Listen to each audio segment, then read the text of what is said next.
Hello everyone and welcome back to the GTA 5 information show, and today I'm going to be discussing the second article released by Gameinformer. The first one I released yesterday. If you haven't seen it, it will be in the description below.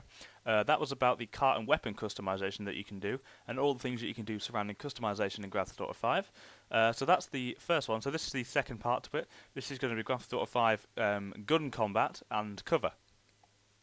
So Rockstar Games has had a long lineage of best-selling games, but one complaint that frequently recurred in the early years of GTA series was the lack of moving and fidelity in gun combat.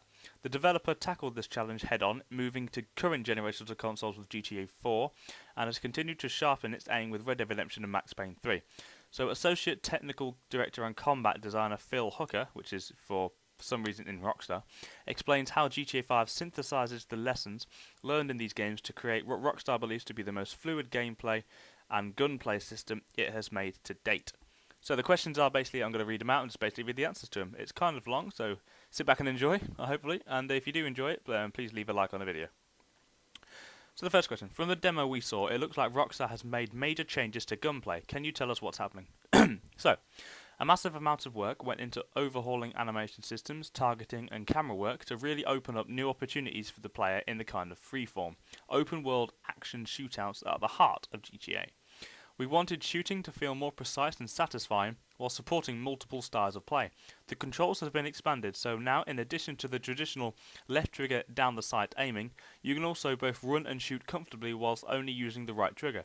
This retains the benefits of seeing your character from a third-person perspective while keeping the feel much closer to the range of motion and shooting precision you have in a first-person shooter like Call of Duty. It also opens up opportunities for players to develop their skills in both single-player and multiplayer, as the more accurate you are while moving quickly, the greater your advantage. This range of motion and precision is completely new to GTA, and it really changes the way shootouts feel. Firing on the run keeps your field of vision open, while the locomotion system adjusts automatically between strafing with your weapon up and the more traditional style of locomotion where you are not actively firing. The additional freedom is great for the kind of chaotic shootouts that emerge when you're out in the open world causing havoc and quickly find yourself heavily outgunned and boxed in. To make all of this work, they have added an additional layer to their locomotion system. If you fire your weapon or become engaged in a fight, your character's bearing changes and your default speed switches from a casual walk to a combat jog, giving you more improved mobility as well as a greater sense of urgency. If there's no threat or you haven't been firing, you'll revert back to a relaxed state of jog. The transitions between these states are all handled seamlessly without breaking stride, and your characters always appear aware of their surroundings because they're behaving appropriately. Each character personality is also reflected in the way they move and handle weapons, whether it's Trevor's aggressiveness, Franklin's swagger, or Michael's efficiency.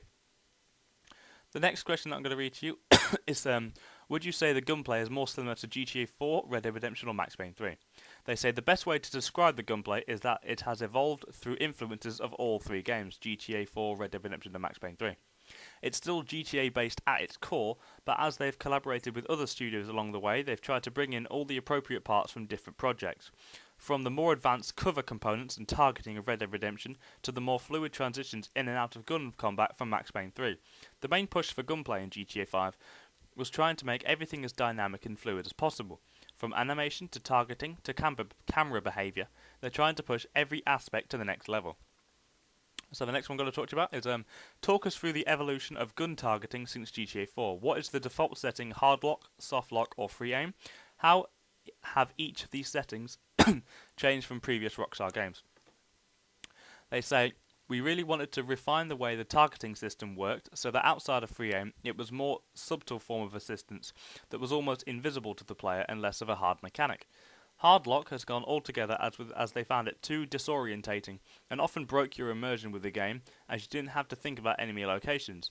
We wanted players to stay in the moment and think more tactically about firefights. For Grand Theft Auto 5, they split targeting out into three distinct modes: assisted aiming, traditional GTA, and free aim. Assisted aiming gives players a larger targeting area as well as a little more help analysing targets to try and pick that largest threat. Traditional GTA is the closest to previous GTA's soft lock option. It shares all of the characteristics of assisted aiming with the additional ability to flick left and right between targets using the right stick. Another new refinement is that every aim mode now has a timer that breaks locks, so you'd have to be more tactical in your approach. You can no longer just rely on holding and shooting until a target is dead. They've also added other assists to free aim for each of those modes, including help with reticule speeds near targets. They've also spent time making sure that the camera movement is smooth, so you aren't disorientated by choosing between targets in the heat of a battle.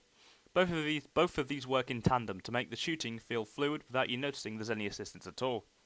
In addition to the assisted modes, experienced shooter players should feel more comfortable than ever playing the entire game in free aim. So how has the cover system evolved? The game at times is all about switching from one character to the next, allowing the player to make fast choices with seamless transitions. They've carried this mentality through into the cover system, keeping things intuitive and responsive whether the player is quickly dashing into or out of cover, or moving around corners to take an aim on target. They've also pushed the cover system to further bridge the gap between driving and gunplay. In addition to smoothly running out of a car whilst firing a gun, players are able to use their car as cover, getting out and staying low without exposing themselves. They can make a stand there behind the car for a while, and then at any time quickly re-enter the car from cover or from shooting, and speed away with little exposure to enemy fire. It can really make a difference at crucial moments. So basically, that's all I've got for you on the cover and the gameplay and the shooting gun combat. If you did enjoy it, please make sure to leave a like on the video. I hope you really did enjoy this video, guys. They basically evolved it so much from GTA 4, so it's much better and more fluid and seamless transitions going through the game, so you can play it fluently. But either way, guys, this is going to be pretty awesome. Like I said, if you haven't seen my previous video about the customization in Grand Theft Auto 5, the link will be in the description. So feel free to go check that out. And until next time, guys, I hope you enjoyed this video. Please like, comment, and subscribe, and I'll see you in the next video, guys. Thanks for watching.